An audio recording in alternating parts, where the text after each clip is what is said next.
Hey guys, it's Mitty here, and welcome to GBA week 9.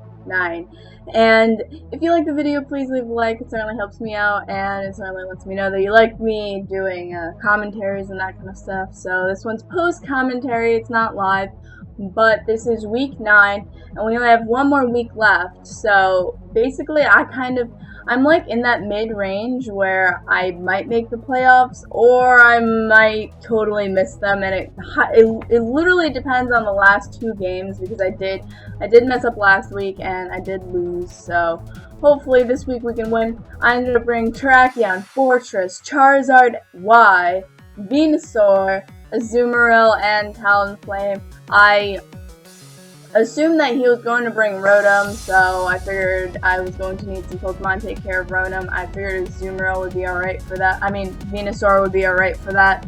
The only thing, like, that would kind of suck, I guess, is Will-O-Wisp. And then I knew I would need Terrakion for Blissey, Rotom also.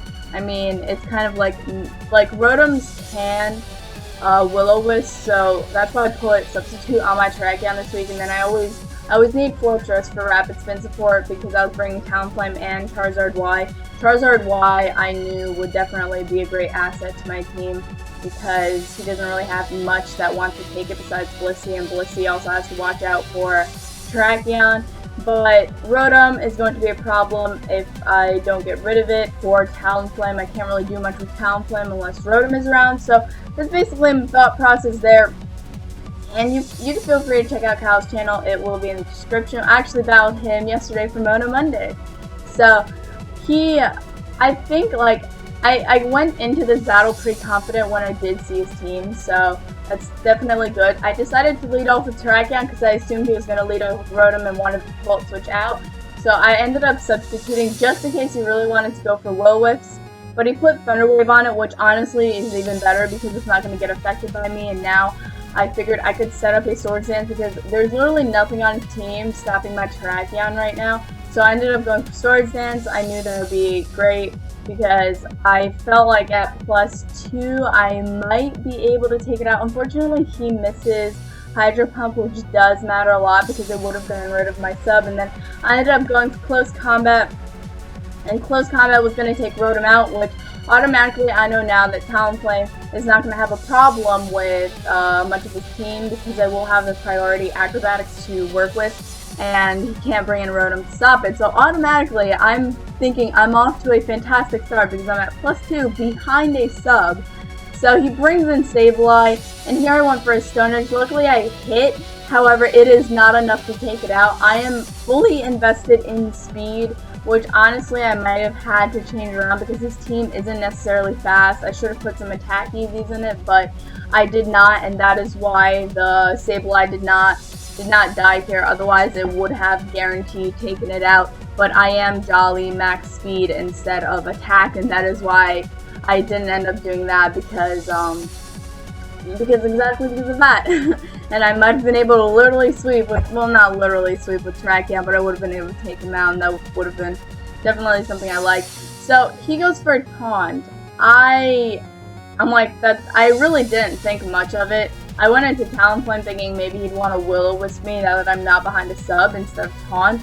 But I guess I could see why he went for Taunt, and Terrakion was a huge threat. So here, he goes into Stoutland, which has Intimidate, and I ended up going for the Acrobatics here, just because I wanted to play it safe. I really didn't want Sableye to do much to me, so I went for Acrobatics, which honestly, even with Intimidate, does decent amounts of damage. So now I figured I'm gonna go into my Fortress because I assumed that most Stoutland are physically, they're usually physically offensive. They have physical moves like Return and all that. But he Volt Switches out, which honestly is not the worst thing in the world either. He goes into Sableye now, and I end up setting up Stealth Rocks, which I did value a lot because he does have his Flygon, and then he has Blissey and other things that can come in that honestly, the Stealth Rock damage I think he's going to keep switching out is going to help me out a lot, so I ended up going for Stealth Rocks. Luckily, I don't have to worry about Stealth Rocks on my side of the field, so I knew he was going to go Recover here. There was no way around it. But at the same time, you can't really do much to me, so I ended up Volt Switching out. The Recover is fine. now I basically get to switch out into whatever I want. I don't have to worry about him going for like Will-O-Wisp or something, but at this point I don't even know if he carries it because, I mean, he hasn't gone for it yet. He has Taunt instead, but I ended up going into my Talonflame because I assumed that was the best, I guess, not counter, but the best, I think, the best Pokemon to stand out against a Sableye. The Foul Play does a lot. The Foul Play, did he have Foul Play last time? I forgot, but the Foul Play does a lot, but I'm able to take him out with one more Acrobatics, which I'm happy with. I mainly went into Talonflame just in case Will-O-Wisp. I was scared of the Will-O-Wisp so hard here in this game. So he goes into Mawile now, which also has Intimidate. And what I was scared of, and what I didn't want happening here, is him setting up a Swords Dance. I would rather he go for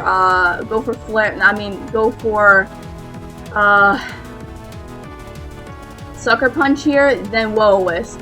So I roosted. I was thinking he might go for Sucker Punch, so luckily that's exactly what happened. And even though I am at minus attack, I do go for Flare Blitz now.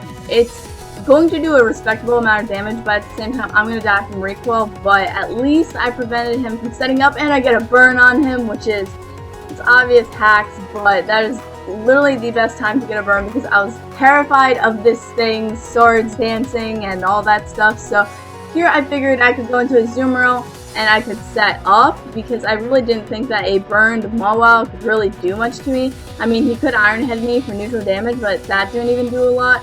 So I ended up going for a Belly Drum here, and I figured from here on I would be okay to sweep the rest of his team. That was my mentality going in it.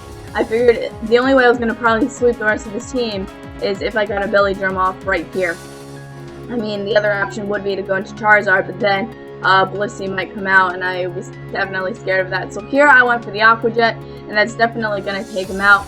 And then I'm going to see whatever he goes into next, but nothing else on his team carries any priority. He goes into Stoutland just so he can get some Intimidate off on me, and that's perfectly fine. It is going to severely weaken, well, not severely, but Aqua Jet is still going to do a lot to everything else on his team because nothing resists water.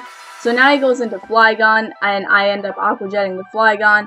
And with Aqua Jet, sometimes you really don't know if it's actually going to take it out, but I went for Aqua Jet. I had nothing to lose. I take out the Flygon as well, and then he still has a Blissey left, which here I thought for some reason that I could outspeed, and I went for Superpower instead of Aqua Jet. I really didn't think an Aqua Jet could kill, so I ended up going for Superpower and I lose a Azumarill, but at this point it really doesn't matter because I could easily go into Terrakion, and then Terrakion is basically going to one-shot it with a close combat, and this is exactly why I had to bring Terrakion because I don't want to deal with any Blissey at all. Blissey, I don't want to deal with you at all, so Blissey ends up dying, and I basically take the win this week, which is fantastic. And now it comes down to week 10. Week 10 is going to be the most important week because it's literally going to be the difference between me being in the playoffs and me not being in the playoffs.